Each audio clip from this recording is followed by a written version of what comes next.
Hey everyone, welcome to the Business of Dating show. If you don't know me by now, my name is Tamika Michelle Johnson, aka the Matchmaking Attorney.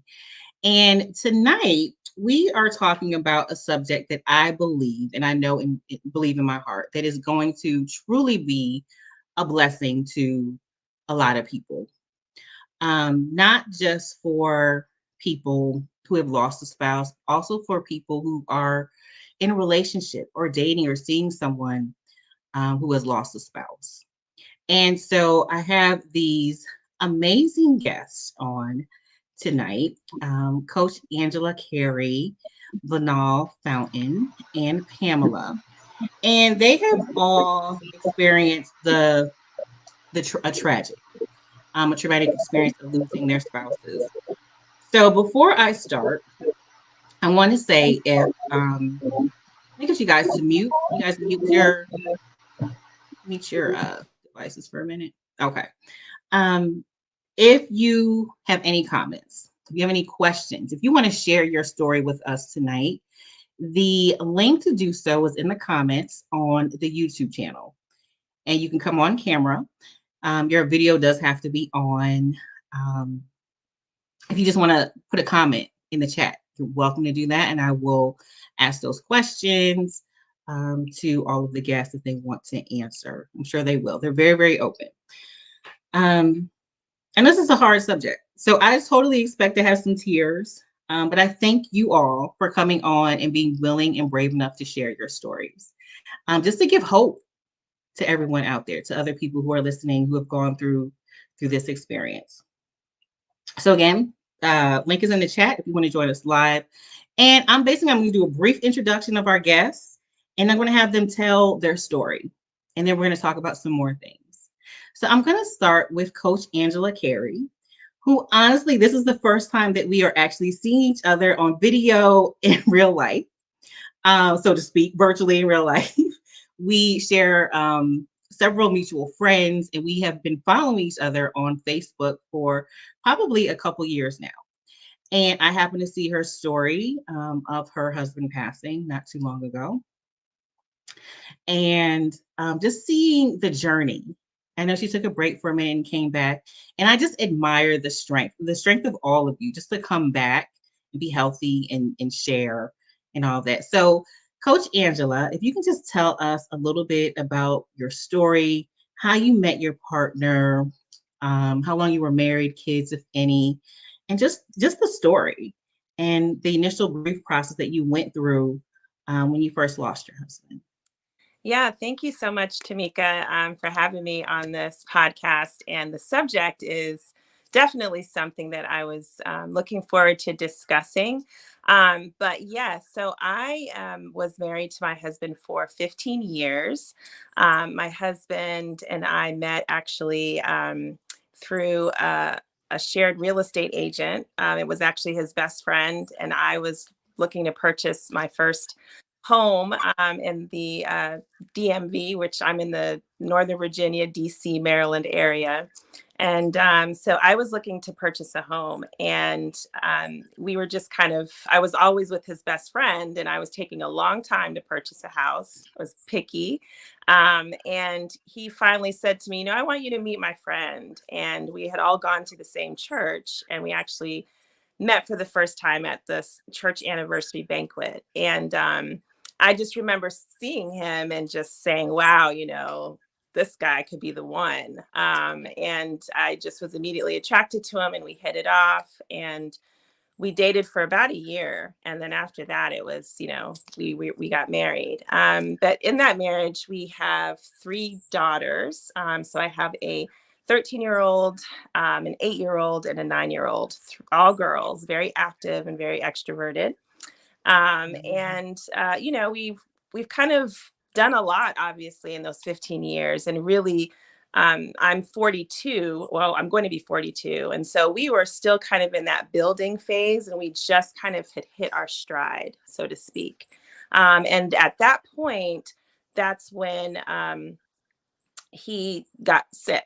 And what had happened was, we had come back from overseas. We were overseas for my job. I have national security background at the time. And we came back, and we had gotten a home, and things were quite comfortable.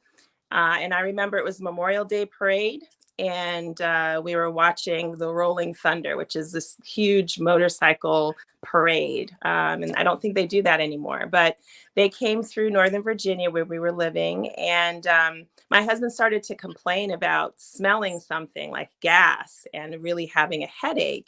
And because it was May, late May, and it was hot, I just, said, oh, it's probably you're just, dehydrated, and we just need to get you home and rest. And he kept complaining about it, so much so that he said, I think we need to go ahead and go home. So we went home, and I was getting the kids together, getting dinner ready, and he went to his office, and then he came back to me and he said, I'm going to drive myself to the emergency room. Now, for men, sorry, Vanoil, like if a man says they're going to go to the emergency room, they're probably already halfway to the grave, or there's something horribly wrong, because men typically don't, they're not very forward leaning when it comes to their health. Sustained. I agree. So, yeah. So I thought, okay, this must be pretty serious. But in my mind, I thought, he's dehydrated, and they'll probably, put fluids in him, and we'll be good to go. And we were supposed to go out to dinner that evening with another couple. And I remember about an hour went by, and then he calls me, and I remember looking at my phone, and it was like 7:07. And I said to myself, my life is about to change. I just knew it, something in me. It's almost like when your intuition is understanding what's happening before your mind can truly process it. It was one of those weird moments. And I just answered the phone, and he said, sweetheart, they say that they look like they found something on my brain. And I thought, what? It just was like, what are you talking about? And make a long story short, at that point, they had to transfer him to a different hospital that could help, accommodate what they needed to do. They had to do a full-on MRI instead of just a CAT scan. And I had to call one of my girlfriends to come and get the girls. I had to pack their bags because I didn't know how long it was going to take. And I just remember my hands, just shaking, because I just thought, what is happening, and went to the hospital, and it was the beginning of the end, so to speak. And within 3 days, he was having emergency brain surgery, and they removed a tumor from his brain. It was about the size of a dime at the time, and it was glioblastoma, and that's like the most aggressive form of brain cancer. And initially I was, you go through your denial stages, like this couldn't be him. This is not happening. He's only 41 at the time. He's in perfect health. He was doing boxing and running, and he was, involved in all of his, organizations and fraternity and all of that stuff. And it just didn't make any sense. But then, I started Googling and started doing my own research. And it was just kind of this downward, like, oh my goodness, the survival rate was like 2%. And, the span of life once you're diagnosed is like a year to 18 months. And at that point, I started to kind of transition from being a wife to being a caregiver. And that is a very distinct difference that I'm sure Pamela or Vanoil can may be able to relate, because my husband's sickness lasted for about 18 months. And I just remember that distinct moment when I was not his wife, or there was a distinct change in our relationship. And I had to go through all of those different stages of our relationship. It just changed, especially for me as the wife. I was looking at my husband as my caregiver in a different way, my provider, my security, my partner, my covering. Like there was a lot of roles tied up into that relationship, and to see that switch. And not only switch, but the dependency, I really saw him just, slowly just lose all of his, mental capacity, his physical capacity, and watching him struggle with the doubt, the fear, the denial, the anger of what's happening. And there was nothing that we could do, whether it was chemo and radiation. We went through the whole gamut of things. And I remember driving to North Carolina and different places for trials and, trying to figure out if this trial might work or that trial might work. And I think that through that whole period, there was a few people that were really close to me and really kind of saw my journey. And one of my close friends said to me just a few days ago, she said, Angela, from the moment he went into surgery, and I remember you coming in from work and you had your suit on and your heels and all of this stuff, and they brought him back there, and it was like 10-hour surgery. You haven't been off since that day, meaning I have been on, Mhm. thinking of 10 things at once Yeah. ever since that time, Yeah. from the time he was sick to the time he passed, and then trying to regroup myself, having to raise my girls and transition. So it was just a, sometimes you need other people to remind you what you went through because you were in survival mode and you just had to do what you had to do. You had no choice, especially with younger kids. I couldn't just fall apart and Right. go eat ice cream and lay in my bed. I never had that opportunity. Right. So the grief process for me has been interesting because what I've ended up doing is I call it the kind of a growth factor. Instead of experiencing post-traumatic stress, I experienced post-traumatic growth, where I turned that traumatic experience into a growth experience for me. Meaning, while my husband was dying, I was also experiencing kind of a rebirth of myself, like a rebirth of the passions that I may have had that I kind of Mhm. stored away because I had a different role, different focus in life. And so that's when I became a holistic life coach for professional women and started my business and really wanted to focus on empowering women.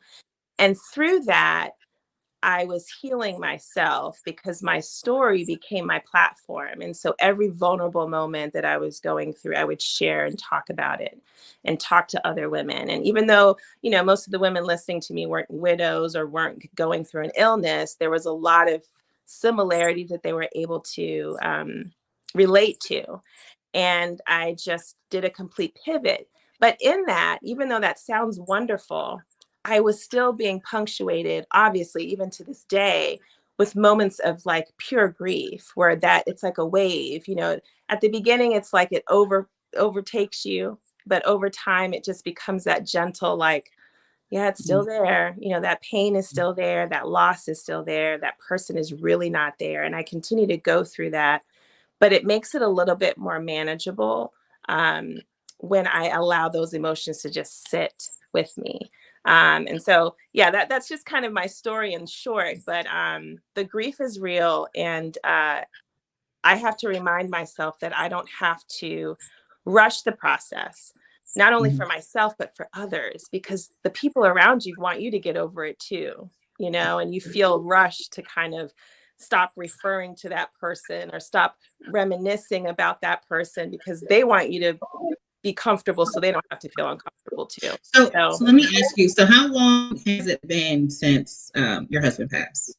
so my husband passed in June of last year. So it's been a little over a year and a half. Okay.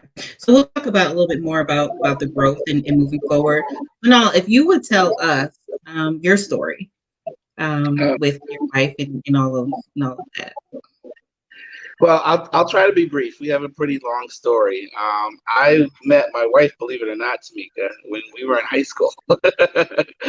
I was a senior. She was living in Bridgeport at the time. We were in Shelton.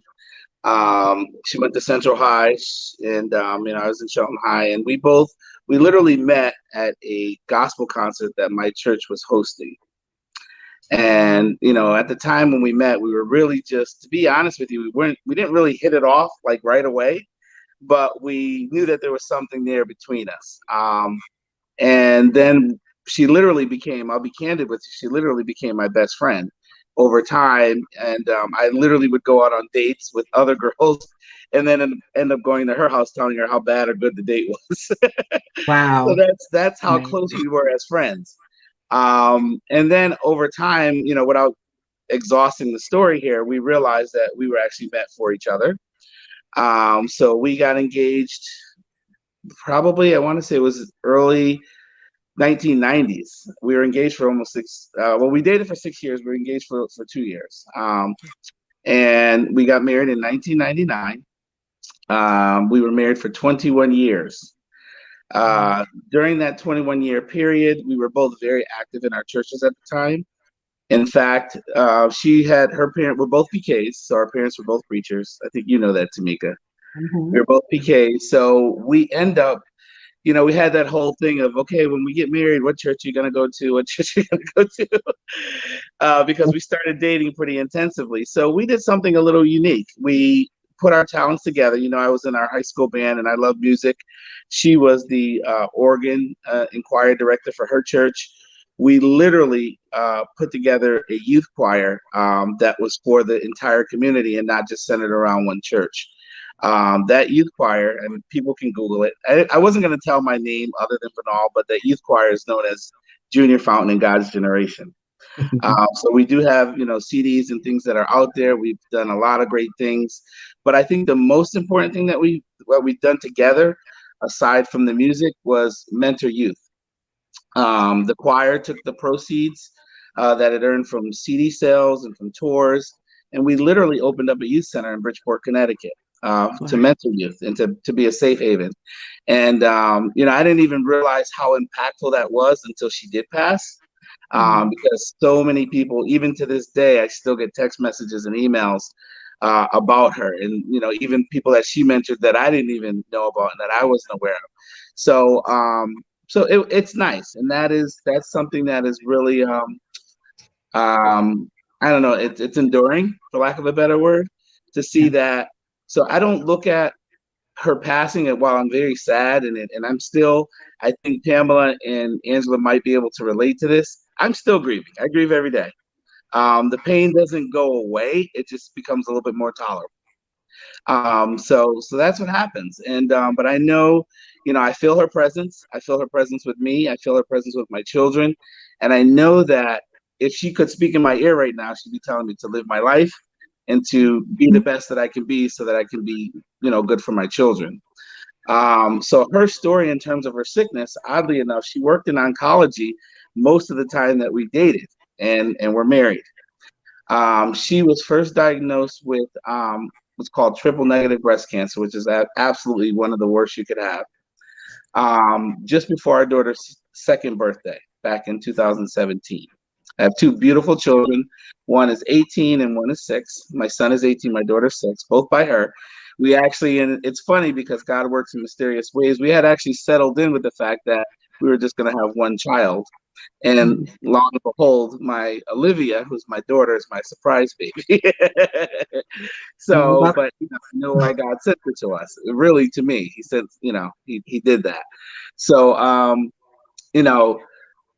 it's a walk every day. It's a walk every day. And she was, diagnosed with triple negative breast cancer in November 2017. She worked in oncology. She consulted with her doctors that she worked with and worked for. She did something that was called immunotherapy, which was fairly new at the time for breast cancer. Did fantastic. I mean, she did she went through it like nothing. Wasn't even affected by a lot of side effects or anything like that. And she went into remission actually in August 2018. And I can honestly say the group that we had together, which was called God's Generation, we did our last formal concert. We did the group for 20 years consecutively. We didn't stop at all. And we traveled all over the world and we mentored youth.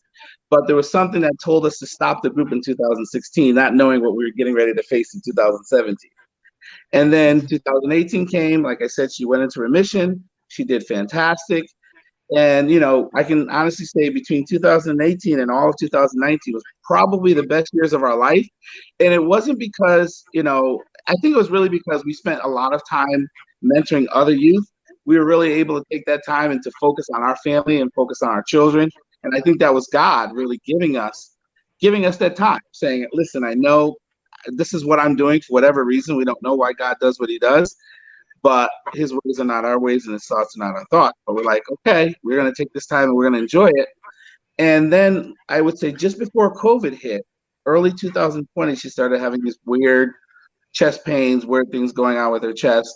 And after several doctor's appointments, we realized that it had, been her cancer resurfacing. And at that point, when it resurfaced, it was pretty unforgiving. And I can relate to what you're saying, Angela, because that's exactly what I felt like. I was already her caregiver during the first round. So I had already kind of transitioned myself. And, my prayer to God was like, you can't take her now. You can't take her now. I need more time. I need more time. And I was upset and angry with God when he actually did take her. But one thing I realized is that he did give me more time. He gave me another year and change to spend with her and to spend with my family.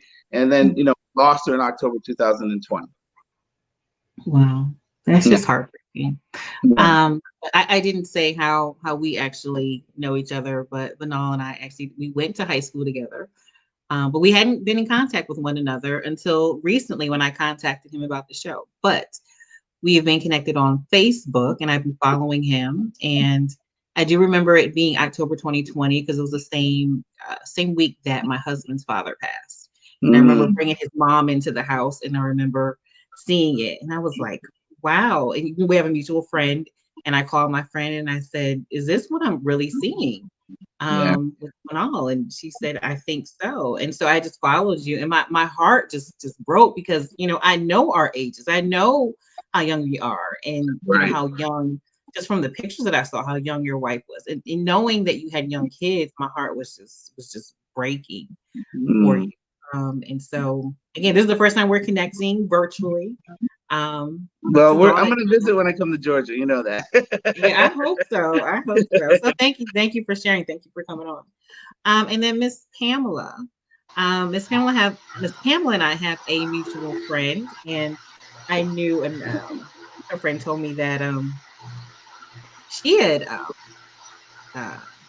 experienced the loss of her spouse. And so I just kind of asked her friend if, she'd be interested in sharing her story. And we spoke a couple of days ago for the first time.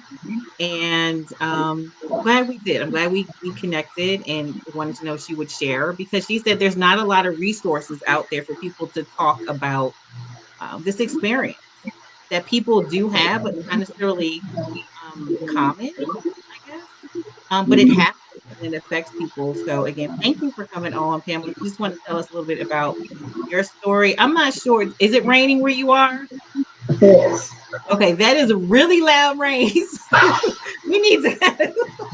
I know it's beyond your control, but yeah, just tell us a little bit about your story, how long you were married, how you met your spouse, how long it's been, and how you've kind of gotten through the loss to where you are now. First, again, thank you so much for having this topic. Again, as you've already mentioned, this is definitely something that is not really discussed. So I'm just grateful for the opportunity. So thank you for having me. But I met my spouse at an organization that we both worked for. And initially, like Vernal, we were co-workers, and then we became really good friends. As a matter of fact, I was actually trying to reconnect him with his, at that time, girlfriend, because we were just friends, and I wasn't looking for anything other than friendship. But then later on, that friendship turned into something more.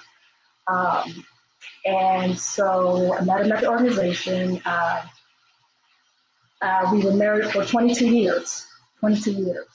And in those 22 years, I can honestly say that we had a wonderful marriage. We were one of those couples that was always together, experiencing life's inevitable challenges together. Took life as it came, and it was great. It was wonderful. Like Vernal, we spent a majority of our time once we found a church. In church, we actually did ministry together, served on many ministries together, taught Sunday school, Bible study, men's Bible study, women's Bible study. And he later became a minister. But I would just say that a lot of the time that we spent together, we spent growing and maturing together. We did a lot of things together and we had a great time. My husband was I would say a 2-time cancer survivor. We got married in 1997. He was diagnosed with his first cancer in 2006, again in 2009, and the last cancer, he was diagnosed with liver cancer. We were actually told it was a spot in your liver, and may not be anything to worry about, but we, as we all, well, as you know, they constantly monitor just to make sure that the cancer doesn't come back. And we found out about the spot in his liver in September, and then once it was biopsied, my husband then passed in December of the same year, 2019. So my thoughts on that, definitely a shock.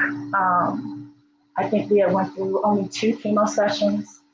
I think we were more so concerned with chemo itself and wondering what the effects of that would be. However, he went through chemo just fine.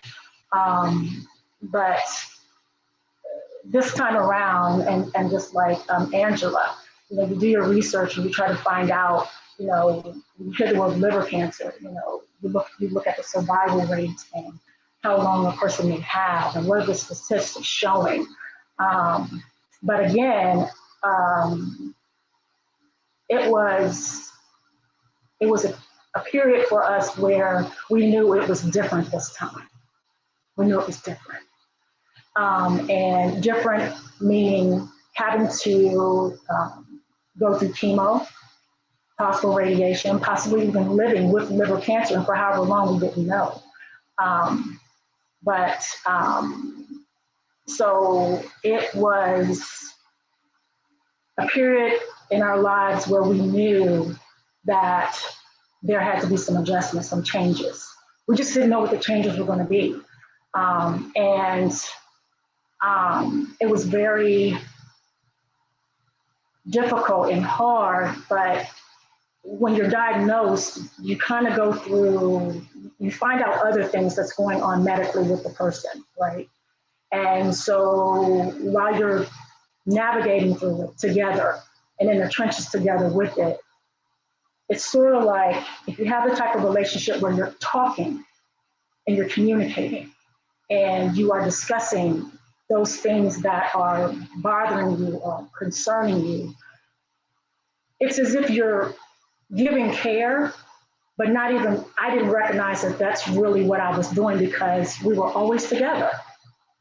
In other words, if there was something that was taking place, I would anticipate whatever he needed. It wasn't like he didn't have a concern or a worry.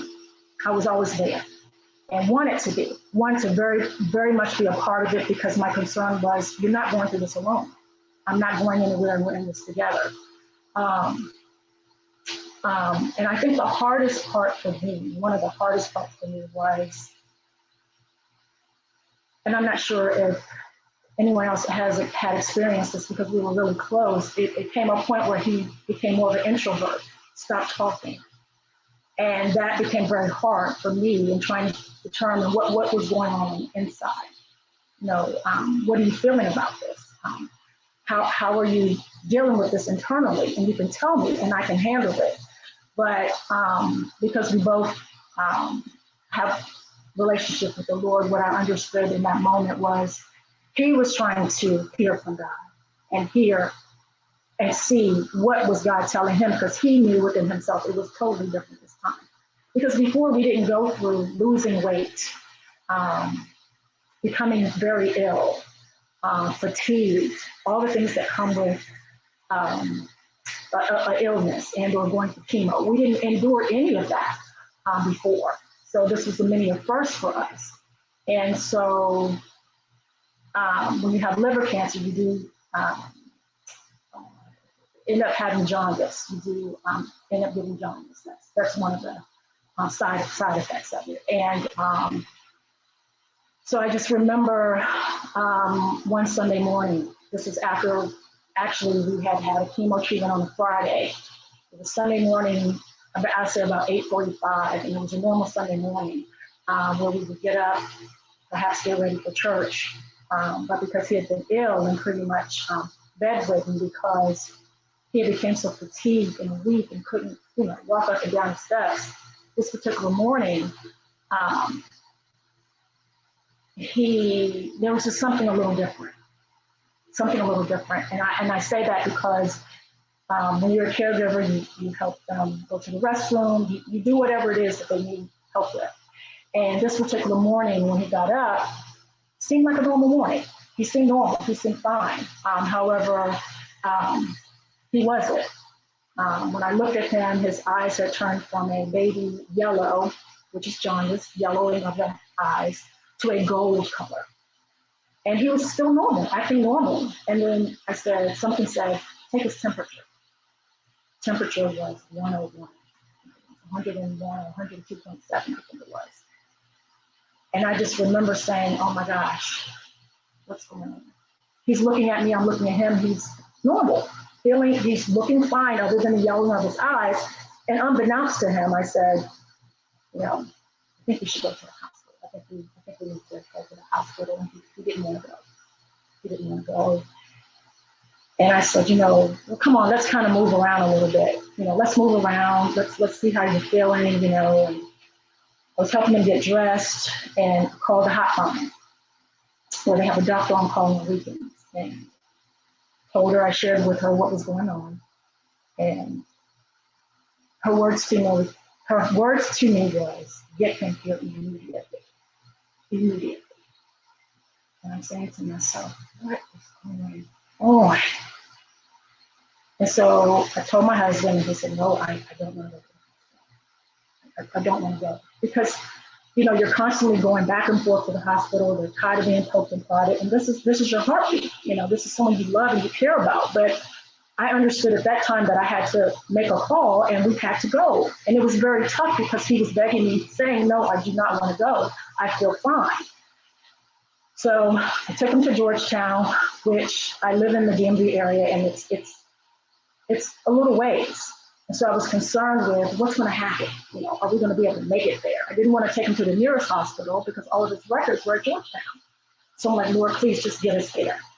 Please just get us there. And trying to keep a calm or try to remain calm, during the whole ordeal. And once we got in the car, we were on our way there. Everything was fine. We got in the waiting room. Luckily there were only two other people in the waiting room. And he was calm, he was fine. And then maybe less than 20 minutes, 25 minutes later, there's this whole different person, totally panicked, erratic. Pam, something's wrong, something's off. I need them to help me. I need them to help me now. And I'm like, babe, what's wrong? What's going on? What are you feeling? And he couldn't answer. So they were able to take us vitals. And I would say less than 20 minutes, 30 minutes later, he can't breathe. He's having problems breathing. And I'm like, what is, so I'm thinking he's anxious. He's panicked. So I'm trying to calm him down. Babe, it's okay. Everything's going to be fine. We're in the hospital. This is where we need to be. Everything's going to be okay. And he's like, no, I can't breathe. And I'm thinking, something's different. Something is off. And inside I was screaming, but because I had to remain calm, my words to him was, okay, just give me a moment. Let's give ourselves a moment. Let me go get help. And then the next thing I know, he's on another floor. And there's like 9 or 10 doctors in the room trying to bring his pressure up because his pressure had been down. Then they found a blood clot possibly in his lungs. And then I was faced with making a decision. I had 3 options. All 3 were risky. And so I needed help. And in that moment, I couldn't make a decision. I really didn't even understand the information that they were sharing with me to deliver or to tell me what the options were. I wasn't coherent. It was like I could hear them, but I couldn't comprehend. And I just needed time, but there was no time. It just seemed like the time was just ticking. And so the whole time I asked him, Lord, help me. I can see their lips move, but I can't understand what they're saying. And then I'm upset. It's like a wrestle. I'm trying to understand, but I'm not understanding. Why can't I understand? Okay, Pam, you need to stop talking and you need to listen, but it's still not making sense. And so finally, when they were waiting for an answer, my question to them was, this is my husband, this is my spouse, the love of my life. I'm still trying to figure out how we got here and so quickly. What would you do if it was your loved one? Help me. What would you do? Because each option is risky. And I remember the one doctor who actually was with us from the beginning when we first came in the hospital, for those couple of, not even for like 3 hours yet. He was with us from the very beginning. He said, I would want more information, and your husband is still coherent.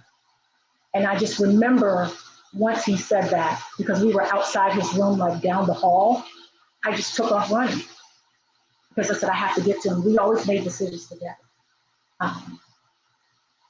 And so once I got to his room, the doctor is giving him like cliff notes of what the options are. And we both agreed on one of the options. And I remember the doctor walking out, and my brother-in-law was there at the time. And the Dallas game was on, and Dallas and Redskins, I believe it was. And I say that because him and his brother jest a lot about, Dallas and Redskins. And I'm just thinking, this isn't it. Everything's going to be okay. I think everything's going to be fine. We're where we're supposed to be. We're in the best hospital. I know we've been praying and we're believers. And I just remember my brother-in-law walking out, and I said to my husband, because again, they had brought his breathing under control, but he was still, under breathing tube. And I said to him, how are you feeling? How are you? Are you in any pain? He said, no. And I said, okay. And I said, I love you. I said, I love you too. They took him out. That was Sunday. An hour later, they brought him back in. And they said, you and your husband made the best decision. It wasn't what we thought. And if we would have done either of the other two, your husband wouldn't be here. It's completely grateful. And so because my husband had not been sleeping for weeks, that night when I was with him, I just thought he was exhausted. I thought he was exhausted. Again, this is Sunday. Monday morning, that night, I went home. I was told to come back to the hospital. Came back to the hospital because they said that they wasn't sure about his pressure because it kept going down. Went back, sat with him, and then by Monday evening, and I'm trying to shorten this, by Monday evening, I just remember them saying to me, we have 4 different types of medicines we're going to try to keep his pressure up. We don't understand why it's going down. We're going to give him these 4, and after the 4th one, there's really nothing much else we can do. So my husband's kidneys started shutting down. And that's when they told me there was nothing else they could do. And I just remember a friend of mine, actually I had 2 friends that came in at 3 o'clock that morning before going to work. And we talked and prayed and talked some more and they left. And then I had another friend come around lunchtime. And I just remember when they told me that there was nothing more that they could do for him. I want to say I fainted. And she caught me. And she told the doctors, she asked me, can I speak on your behalf? I said, please, because I couldn't talk. I couldn't believe what was happening. And so I lost my husband Tuesday morning. The following morning at 4:08 a.m. thoroughly. Um, how did I feel? Devastated. Did not think that when I brought him in on a Sunday, that my last words to him would be on a Monday. It would be, I love you. Thank God that was it. Right. Thank God that those were our last words. But if somebody would have told me that that would have been the last time, I wouldn't have believed it. I didn't know that when I took him in on Sunday. Yeah. That he wasn't Thank coming you. out. Thank you for sharing. I know these, just to go back and experience, this has to be hard for all of you.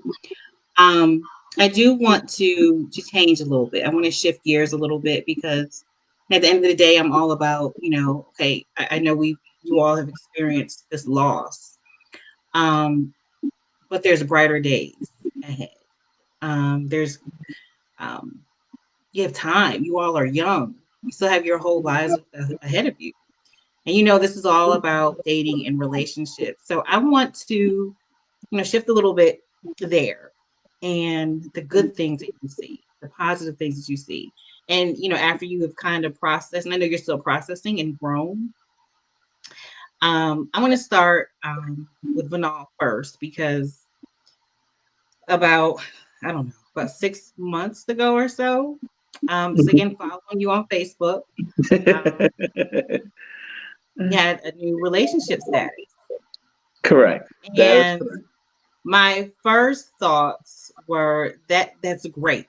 That's great that he's moving on because I can't even imagine. But I also had other questions, and we spoke a little bit about this. And Yeah. you all, and I would love Angela and Pamela to respond as well. I'm thinking of, even though we shouldn't think about what other people think or say, we do. It's a natural inclination.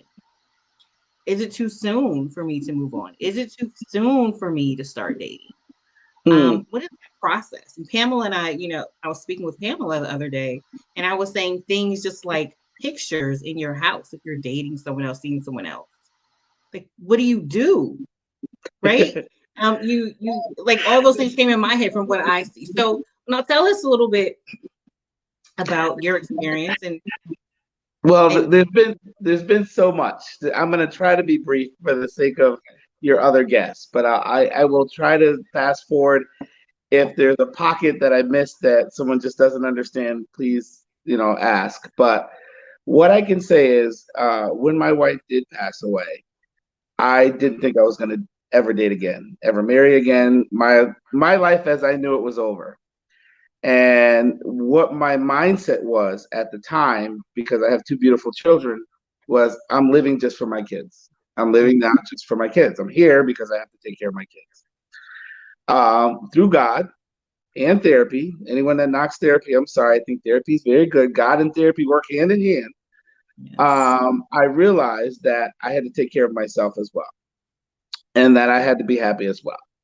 But even at that, I still wasn't really looking for anything. And to be candid, the woman that I'm dating now, that's my girlfriend, we got together through our daughters, believe it or not, because I wasn't looking for a relationship. Our daughters went to daycare together since they were 3 months old. They became very good friends. And in fact, my wife knew my daughter's friend's mother. They would see each other at daycare during drop off, pickup, et cetera, et cetera. I would just see her in passing. And I didn't really know much about her life or her relationship. I might have would have caught her. In fact, I have my daughter's, I think it was her 4-year-old birthday party. I have pictures of her, not even thinking, and we laugh about it because they're on my phone. I said, I would have never thought 3 years from now or whatever time frame is that you and I would actually be dating, but nevertheless, that's what it is. So during the pandemic, after my wife had passed away, my daughter we live in Shelton. They live in Trumbull, two different towns. And when the pandemic started, her daughter had started kindergarten at her local school. My daughter, because of my wife's illness, I had made the decision to keep her at the daycare because of the pandemic. And I didn't want to expose her to anything that could make her health go worse. So I had to make that executive decision on my own. And Pamela, that was hard because my wife and I always make decisions together. But she was so ill, I had to come home and say, honey, I made the executive decision to keep Olivia kindergarten. That was the daycare she went to.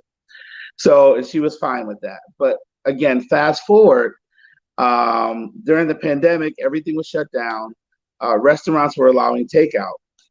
So I went to a local restaurant to pick up some food. I just happened to see her there, and we started talking about our girls missing each other so much and getting them together.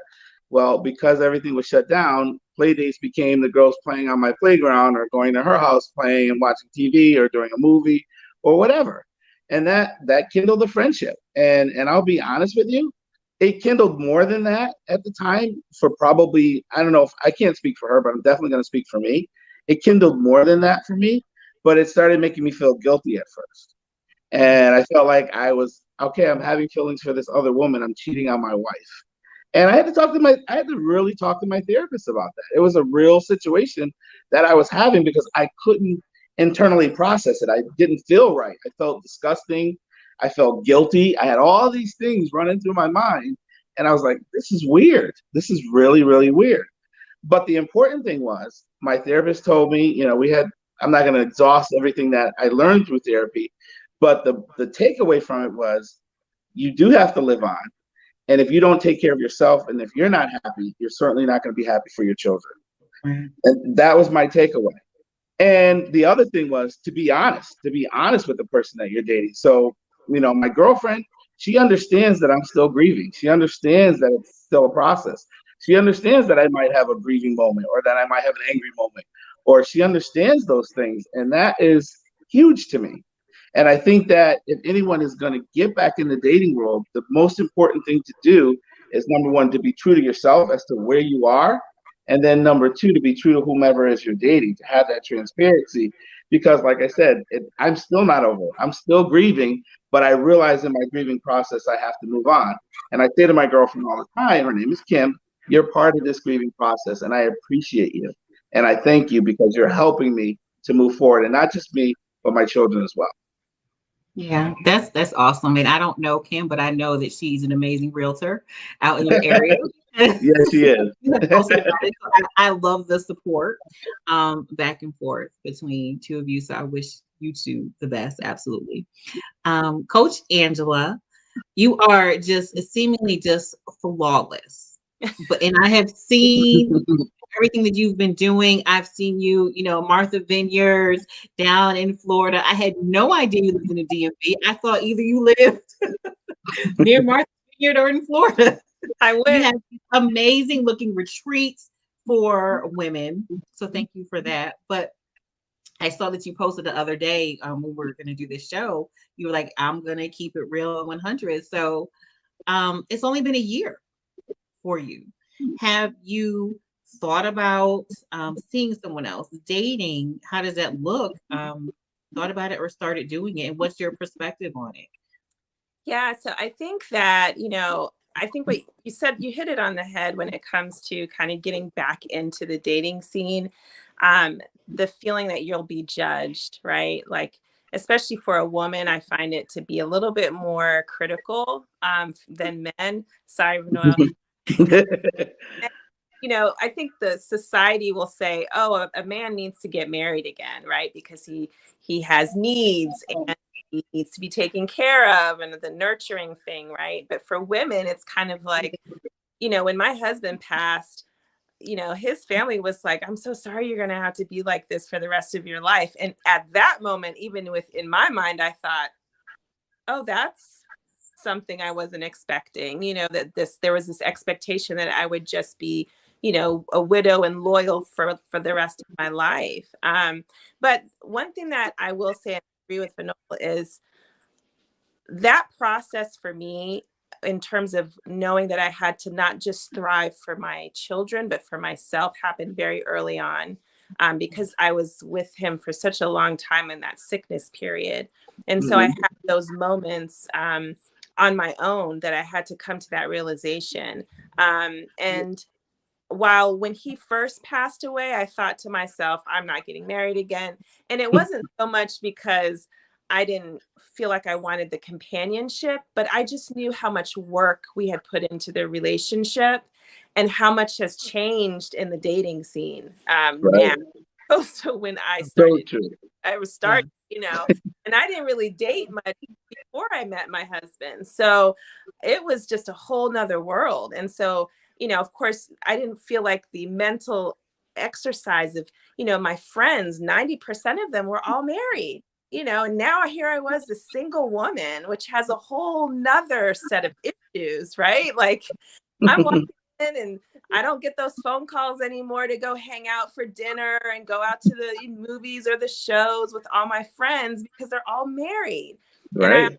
jokingly say I had like a 3-month window where everybody still wanted to be around me. And then after that, I was really, really single. And then it was like nobody called me. So, you know, this period of kind of rediscovering myself, because whether people want to admit it or not, you're not the same person either. Like I Right. always tell people, like if your spouse came back to life and came up to you and started to engage with you, they would be like, wow, you're not the same. You're not. Like the things that you had to go through during that sickness and the grief of losing that spouse, that loved one, has changed you fundamentally. And That's a so good point. different version of who you are. You are. Mhm. So I think for me, going back into the dating scene, like I've, opened myself up to trust and to love and to know that there could be a joy again, but I had to realize it won't be like the one I experienced before. And I owe that next person in my life the, the ability to create something new with me, and that I won't compare them to my spouse. And that's hard, because I'm sure, for those of us that have entered that realm again, I've had to mentally tell myself, oh, right, well, he would have done this, or this would have been his response. And I can't do that. That's not fair for that person. Sure. And so there's a lot of different things, the dating scene, like I said, is very different. And I just was kind of like, 90% of the world is crazy now. And so it's a whole nother ball game, and it's difficult. But I would, for me, it's just like, I just trust. I'm going to trust myself and not think that I'm going too slow or too fast. I'm going to go to what feels right to me. And then for Noel's point, you have to also teach your kids too, that your life hasn't ended. And the only other thing that I would add for a person with young children is that I find that it's very different. Like my kids know age appropriately, okay, mommy's in this space now. She feels like she might start to date again. Okay. Mhm. So my younger kids have started to fantasize about the prospects of having a male figure in their life. And that causes me pause, because I don't, I have to be very careful with that. And obviously, I'm not introducing anybody to my children until I know for sure that it's going to lead to something, long term. But I also understand, having 3 daughters, the desire they have to have a male figure in their life, because I've had the privilege of having strong male figures in my life, a great father. And so I know what that feels like. And I can only imagine what that feels like to not have that anymore. And so for them, they're kind of like, well, mommy, are you going to tell us, eventually who it is and what he looks like and what he does, like, and all these things. And so I know their mind is kind of working, and they're rushing me to the finish line. And it puts a different type of stress on me, or pressure, I should say, to make sure that, I'm thinking about my children and their needs as well. So there's a lot of different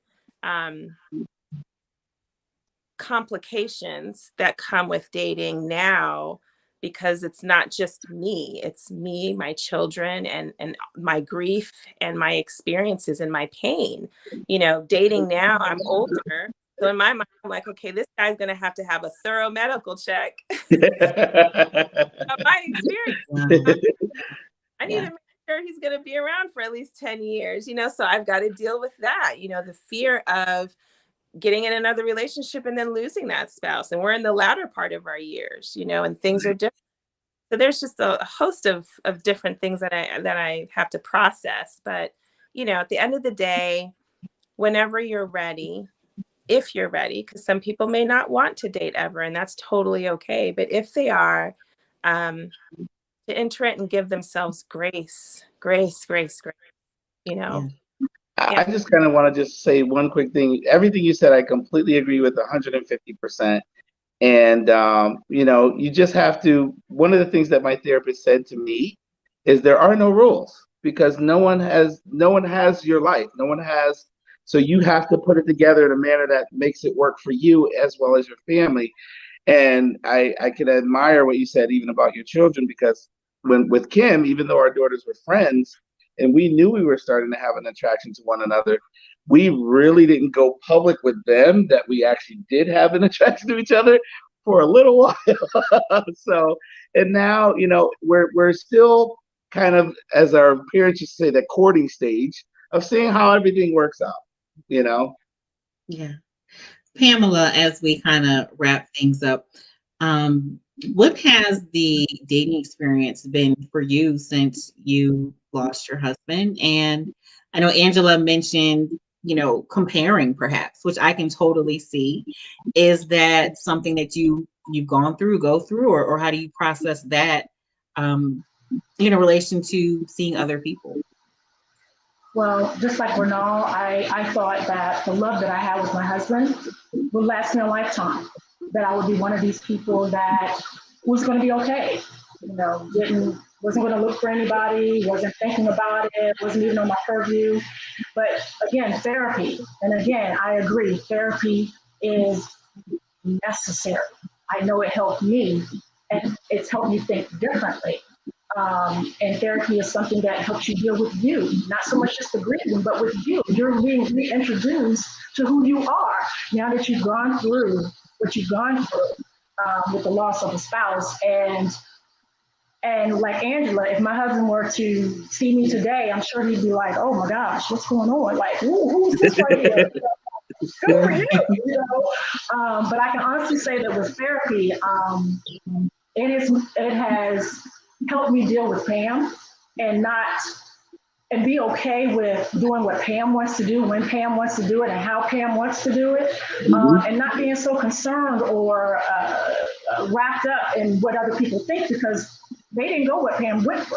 And I know what it's like to go through what I went through. There And you so go. in that, I also discovered through therapy that I have all this love inside. I enjoyed being married. It was wonderful. It was great.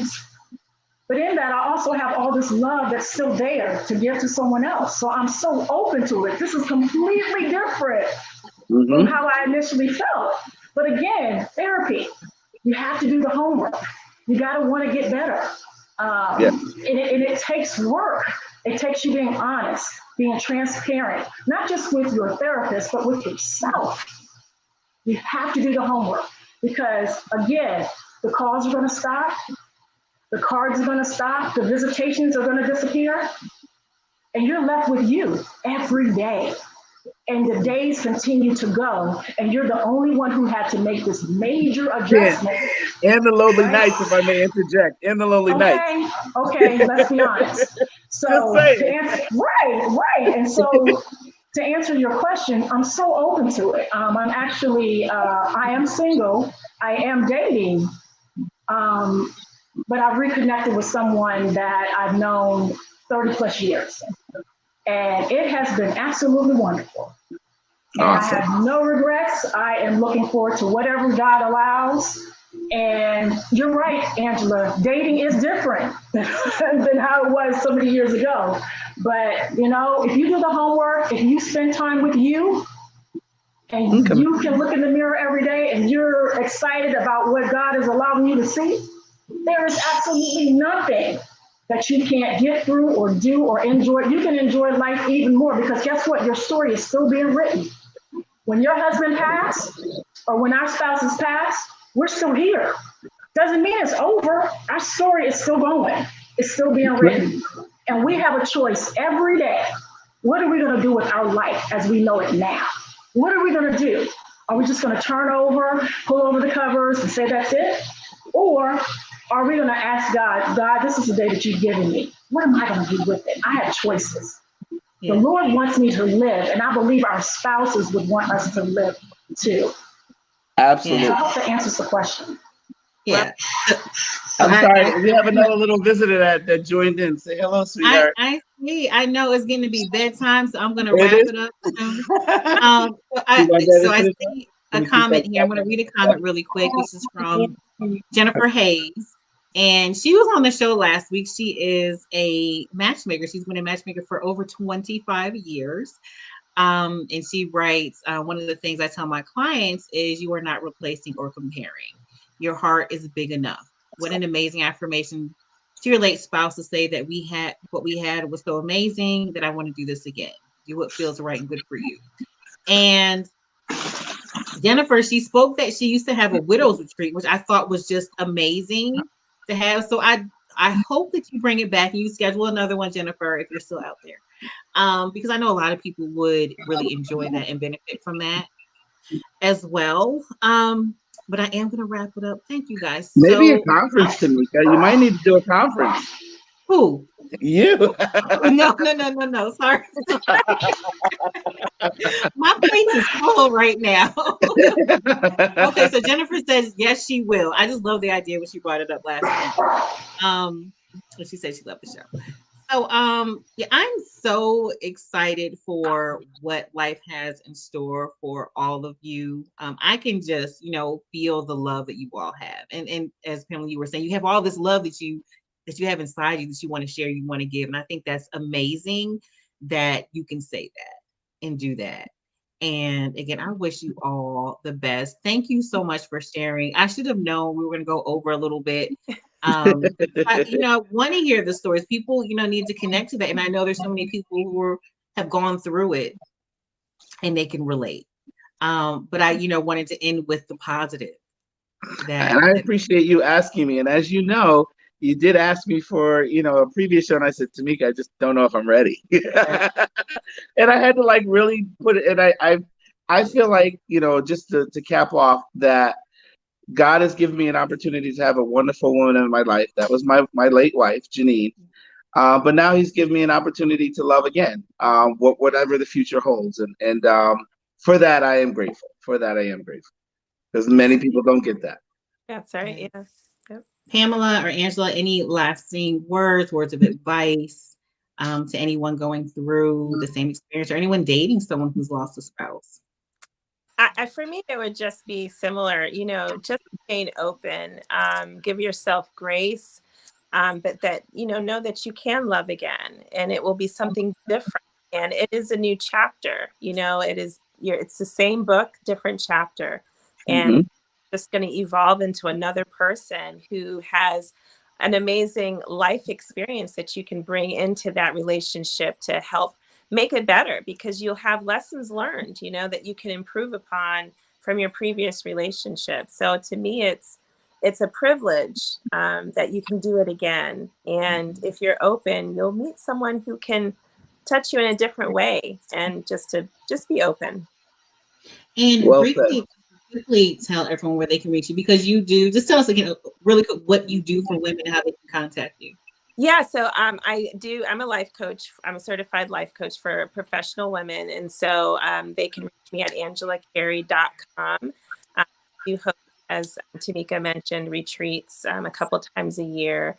And that's just for professional women looking to kind of integrate holistic strategies, wellness strategies, kind of aligned with what's going on, the success they experience on the outside. They need to have success on the inside, mind, body, soul. So we seek to align all of that together. So yeah, happy to be reached out to.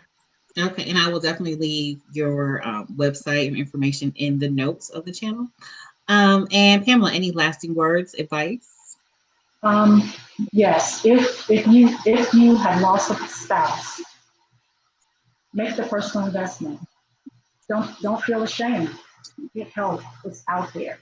And try not to be so critical of yourself, because you're devastated and the world has been turned upside down. But definitely, if you need the help, please get it, because it's not just for you and just it's so many facets to it, but in getting the help, it will help you in other areas of your life. And do the homework, because your life as you knew it is over. It's not going to be again. That's right. That doesn't mean that your life going forward is over. It's just still being written. Seek the help. Don't be ashamed. There are therapists out there that can help you, and do the homework. Make that personal investment in yourself, for you, for your children, and for those that may come into your path, those loves you may find, those you need to relate to in your family. Make the personal investment. It is so worth it. It's so worth it. That's awesome. Tamika, thank you very much for the opportunity. I appreciate it. Thank you. Thank you. Yes. Thank you all for coming. And if you are watching, join us next week, which will be our last episode for this first season of the show. We'll be talking about creating amazing online profiles in order to attract who you want to attract. We'll have some guests talking about that. Hopefully you all will never have to, go there. But if you do, 30% of all relationships are started online. I know it's different. I can only imagine, 20 plus years ago, dating. And yeah, it's different. We want to get you to where you need to be. So again, much success to all of you. Thank you again for coming on, and we will see you all next week. Have a good evening, everyone. You as well. It's a pleasure meeting you, Pam and Angela. Thank you. Thank you. All right. Bye-bye. Bye-bye. Yeah.